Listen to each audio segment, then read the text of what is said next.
Hi, welcome to Bloom Podcast. I'm Courtney. I am a mental health nurse turned life coach.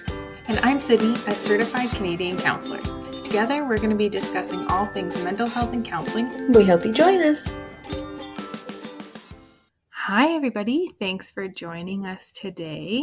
So today on the podcast, we are talking about reflecting. And this is something that we've sprinkled into quite a few episodes recently. And so that's why we kind of thought it would be helpful to bring it up and kind of give it its own dedicated episode. You know, we've talked about it in our last episode when we were talking about navigating relationships and interpersonal scenarios around the holidays. With your values. Yeah, we've talked about it on our values episode. We've also talked about it in relation to our loneliness episodes.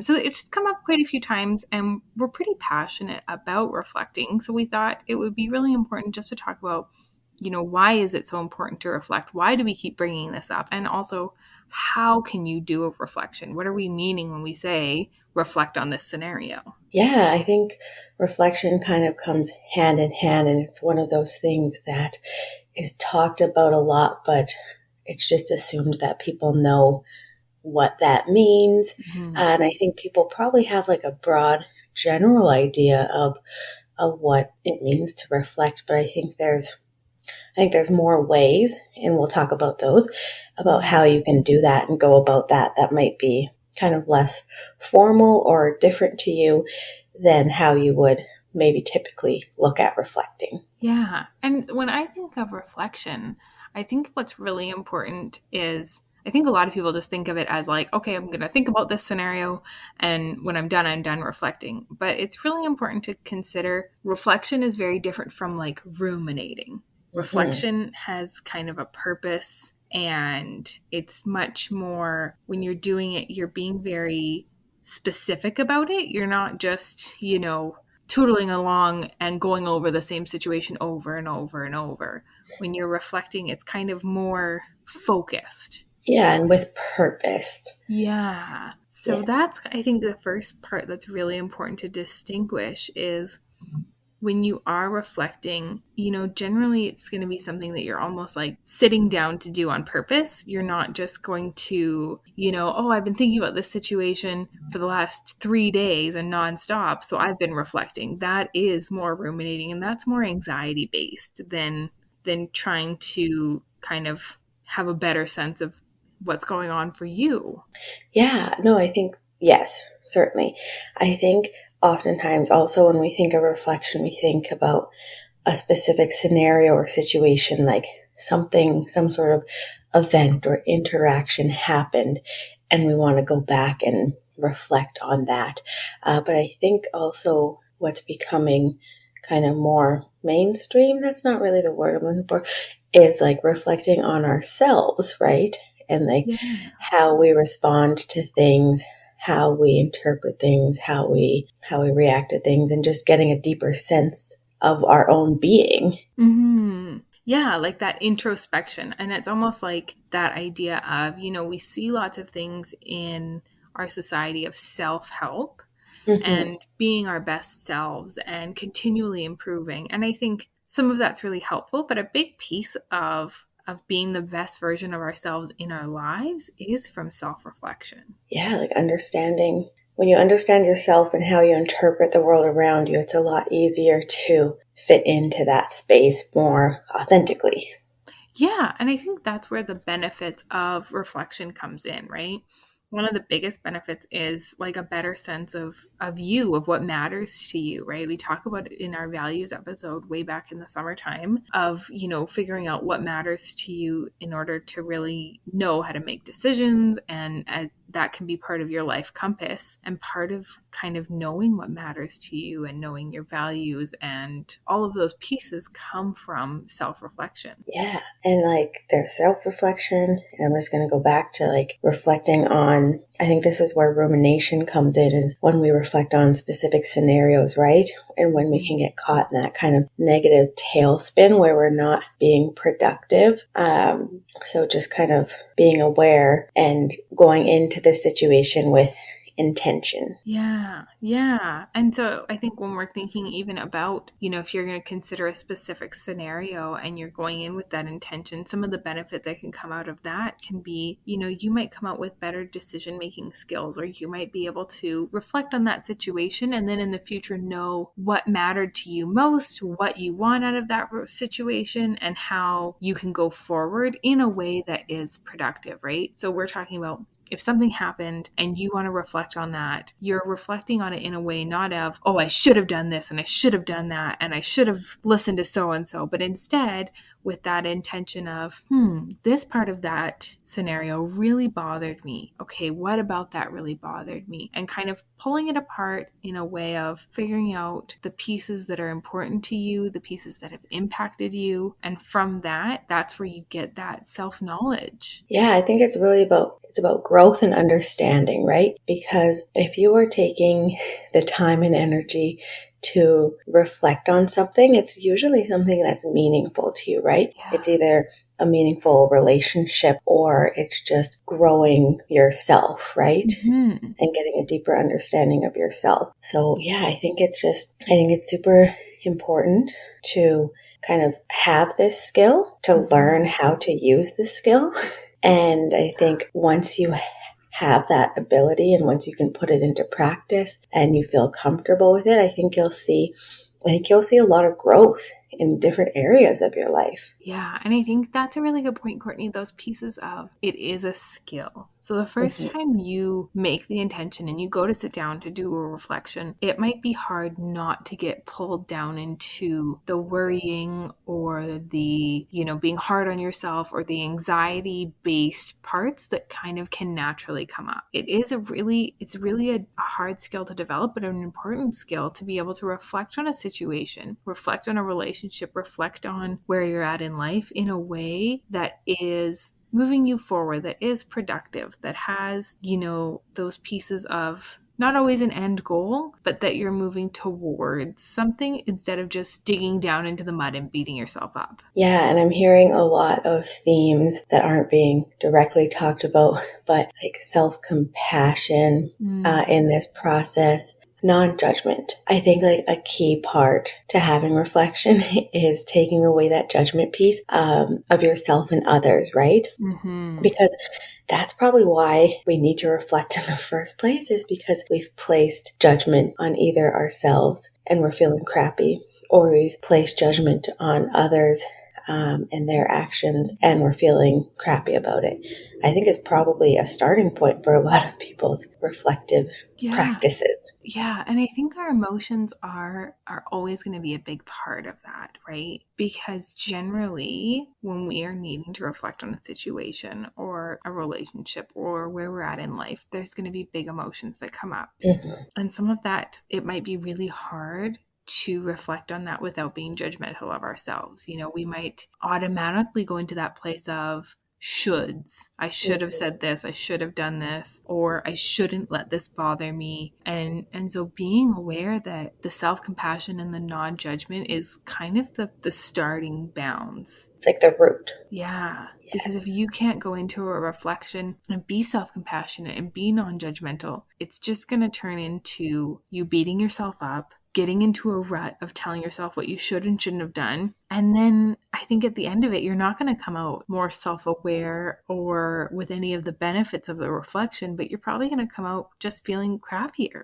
Yeah, and that's probably a good thing to monitor as well, too. And once we get into different ways that we can practice reflection, I think a good thing is just to keep a log, whether it be mental or whether it be on your phone or whether it be on a piece of paper, of kind of how you felt going into the reflection and how you're feeling afterwards, whether it's a mood or whether it's a change of feeling. It can kind of maybe help gauge how well this practice is working for you, or how productive this practice is for you, or maybe that it's not the right practice for you. And so even just noticing, if you're noticing you're reflecting on a situation and you're just feeling worse and worse and worse, that can be a really good indicator to pause and just listen to what your inner dialogue is. Is that inner dialogue pretty nasty? Is that inner dialogue pretty judgmental, pretty hard on yourself, pretty uncompassionate? And that can be kind of that trigger, because we don't always notice that inner dialogue. It's especially if it's something we haven't challenged before, if it's something that's gone unchecked until now, it can be pretty tough on us. And so I think that we can just start to feel crappy and not know why. And so if you're reflecting and you're feeling worse and worse, that can be a really good kind of like light to say, hey, maybe I need to listen to what my dialogue is saying. What's it sounding like? Yeah, and I think as you talk about that, like if you're somebody who's new to the practice of reflecting, when you sit down, if you're not somebody who's always super in tune with their emotions, or like I said, hasn't done this practice a ton, you might be kind of opening up the floodgates for a ton of crap to be shooting through. Like just a flood of emotions. And maybe, like we talked about just a couple minutes ago, was that judgment piece and just kind of not knowing where to go or what to do. So it can kind of be, I don't want to make it sound intimidating, but I think that's why we want to have this episode, is to talk about the proper ways, some of the proper ways to go about it so that it is conducive to you and helpful. Yeah. So I think really when it comes to reflecting, the kind of first step is to be aware of how your inner dialogue is and bring into it self-compassion and non-judgment. Because if you're bringing those two components into a reflection and you kind of keep focus on that and keep coming back to that and keep saying, okay, how can I be self-compassionate? How can I be non-judgmental throughout the reflection? I think it is more likely for it to be beneficial. Yeah. So I'm just hearing so many comparisons. I'm going to put Sydney on the spot. And like, I guess what it would be the difference between a reflection and a check-in, kind of checking in with yourself. Because I feel like there's a lot of parallels between the two. Yeah. I would say a reflection really simply is going to be a little bit deep, right? A check-in, when I'm thinking of a check-in, I'm thinking of how am I doing in this day right now? Am I feeling good? Am I feeling okay? What do I need today? Right? That's going to be a check-in. Kind of like if you think of a check-in with a friend, it's, hey, how's it going? How are you doing? What's new? Right? Yeah. Versus a reflection is a little bit deeper. It's maybe like, if you were to go for a walk with a friend or dinner with a friend, you're going to have a little more time together. You're going to get into things a little more. You're going to kind of be able to take your time and wade through some stuff without feeling rushed. Okay. Yeah. And that's what I'm thinking for folks who this is super new to.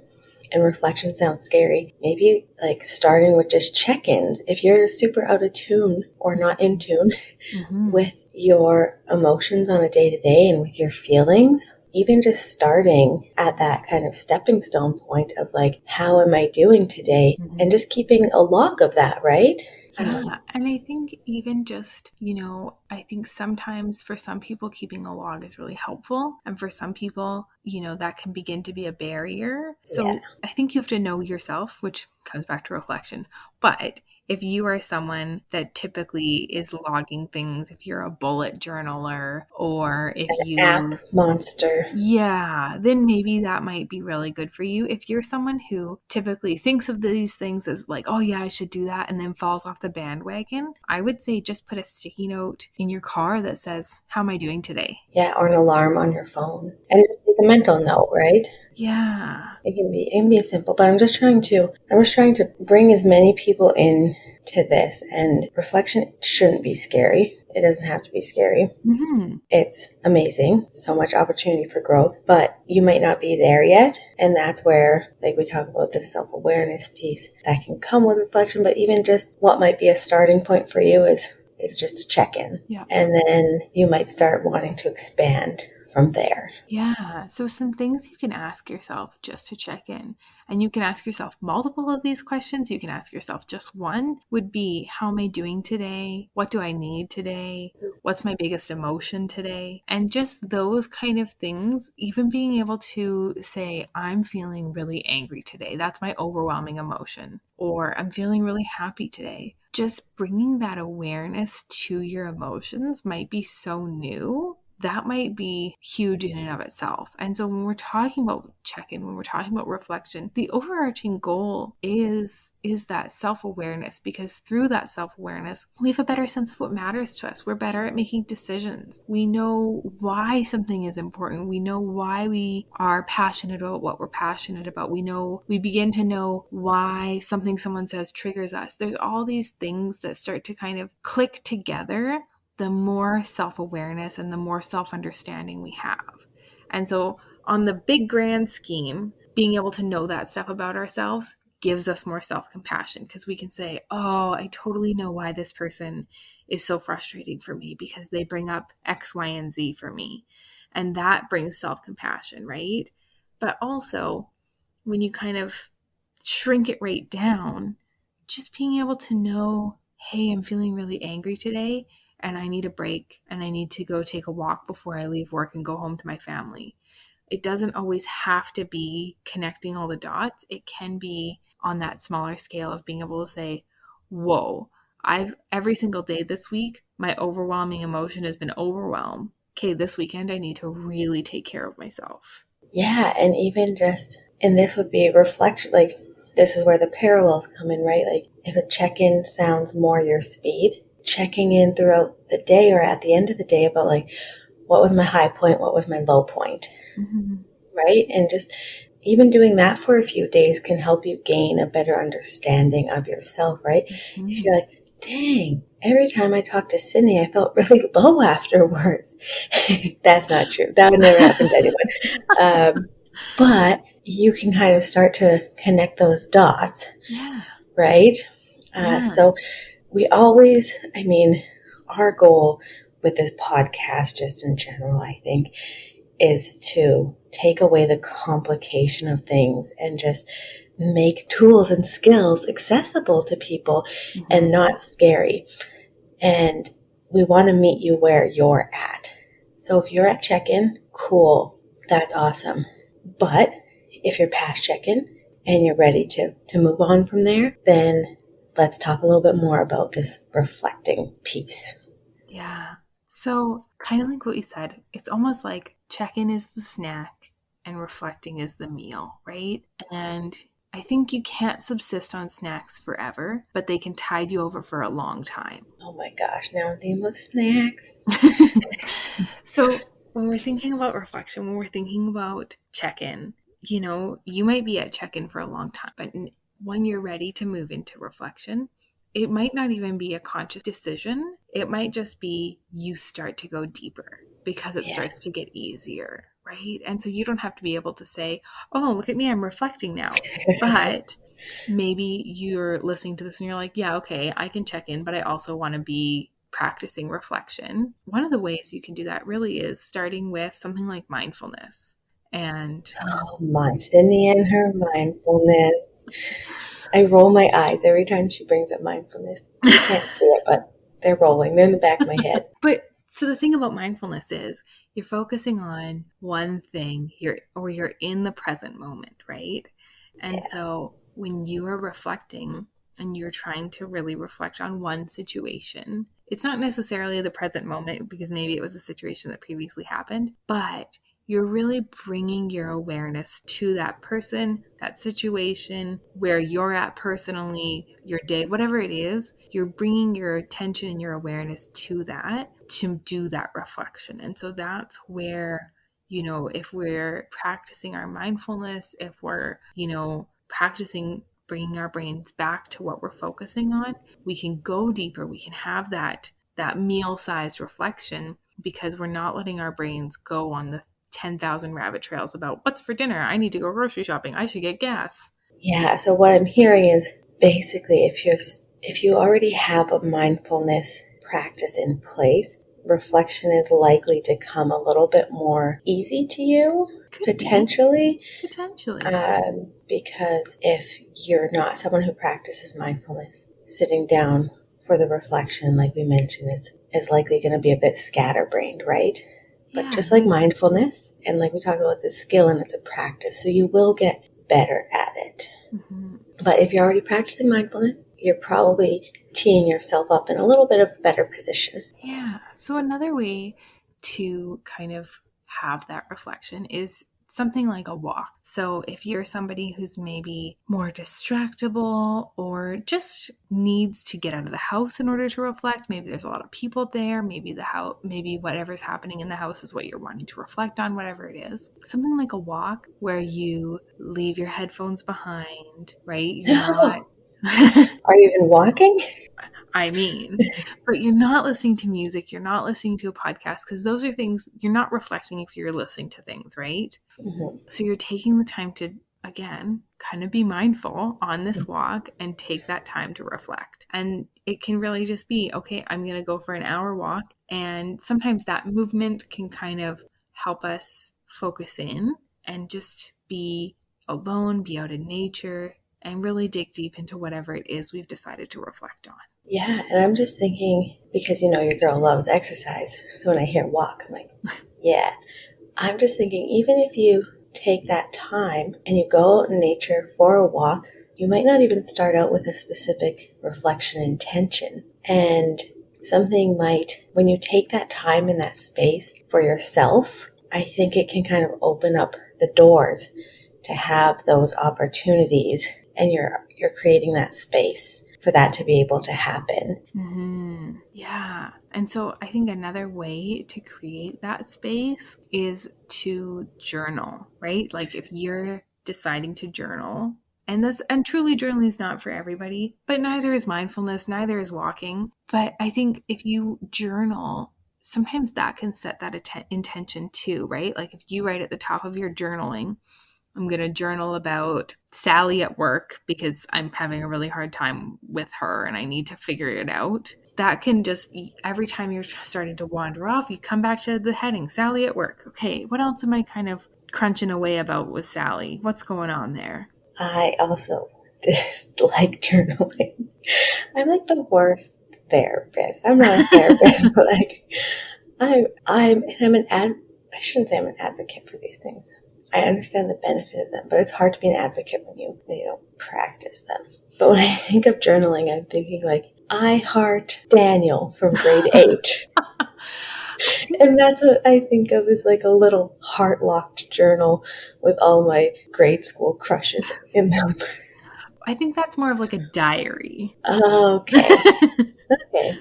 That's fair. Right? But so a journal, and like I've known people who've written letters instead of journaling, and not like a letter they're actually going to give to Sally from work, but a letter of like when they feel like they're writing that letter, it helps them figure out what they would want to communicate to that person. And through that, they can narrow down what it is that's going on that's bothering them. So it doesn't have to be, Dear Diary, today Sally was mean at work, but it can be a letter to Sally. It can be bullet points about what's going on. It could be, those like word clouds where you write Sally in the middle and then all the things that come out off of it. A brainstorm. Yeah. And all of that, the whole point of any of that is to reflect and therefore give you that clarity, give you that understanding, because all of this is for you. It's not for Sally. It's not for anybody else. It's for you. And so that's why you have to figure out what works. Yeah, I think you actually bring up a really great point, Sydney, because when I hear journaling, it's cringeworthy to me because I just don't like formally writing things out. But when you talked about the letter, but I think the written word is extremely powerful, whether it's to release something or whether it's to gain something. When we actually write something out, it actually creates better memories for us in our brains. And I've been in groups before, like therapy groups, where at the end of the group, we've had our participants and as well as ourselves write letters to ourselves. And we've received them like months later. And it's not on the same lines, but it was super powerful to receive that letter. And I think you do bring up just such a great point that just writing something down, it can take away the power of it if it's kind of running, like taking over you. Mm-hmm. And it can also intensify positive things as well. Yeah. And so like we talked about self-compassion, right? Mm-hmm. We talked about that being a really big piece of reflecting. You can write a self-compassionate letter, right? It can sound and it can feel dumb doing it, but it can be so powerful to read that back. And sometimes we need to do these things that kind of feel dumb because they are so powerful. And it's kind of like, we need those good things, even though sometimes it feels silly doing them. Well, yeah, I'm just thinking of like your favorite quote as a tattoo on your arm. Yeah. Or something, right? And I'm not telling you to go get a tattoo. You're certainly welcome to. Just having that visual reminder for the times when maybe you're not in as great of a place. Yeah. Or a time where you need to go back to something, having it accessible in written form just can be really, really beneficial. And so, it could be just a self-compassionate letter to yourself talking about, hey, you're in this really hard time right now. And I see that. And I can't make that better right now, but know that my heart goes out to you. Know that I care about you. And it could be a letter to the future you. I hope that we are not in this time anymore, but if we are, I'm so proud of us for surviving this far. I'm so glad we've made it. Look at what we've accomplished. Look at what you're doing. You're doing it. Yeah, and I think it's easy to lose sight of the things that we've overcome and the strengths that we have when we're not in the best space mentally. So having that as a reminder of like, holy heck, I'm still here. Mm-hmm. And I was in this space this many months ago. Yeah. Or weeks ago. Yeah. Or days ago, right? Yeah. So I think whether it's journaling, whether it's a brain dump, whether it's, when people write like a stream of consciousness, like if you're someone that really picks apart your grammar and your spelling, doing a stream of consciousness can be really helpful because the point is to not have good spelling and grammar. So you can kind of check that box right out the gate. Or what if you go look back on it and you're like, whoa. Got to come back to your self-compassion. Okay. So yeah, like a brain dump, a stream of consciousness, a letter to yourself, a journal. Mm-hmm. Anything like that can be really impactful. So that's a really great way. And I think that's a really great way if you're someone who's newer to reflecting. Starting on paper can be a really great way to get that ball rolling. Yeah, and you can come back to it, right? Mm-hmm. It's kind of like, a starting point. Yeah. And you can build from that. Yeah. So I would say those are the really key ones. When I talk about reflecting, it can be reflecting just practicing mindfulness or just, being mindful at home and doing it. It can be doing it over a walk in nature or something on paper. Those are the things that I've seen to be really helpful. The last one that when I think of reflecting that I've found to be really helpful for people, obviously I'm going to say therapy.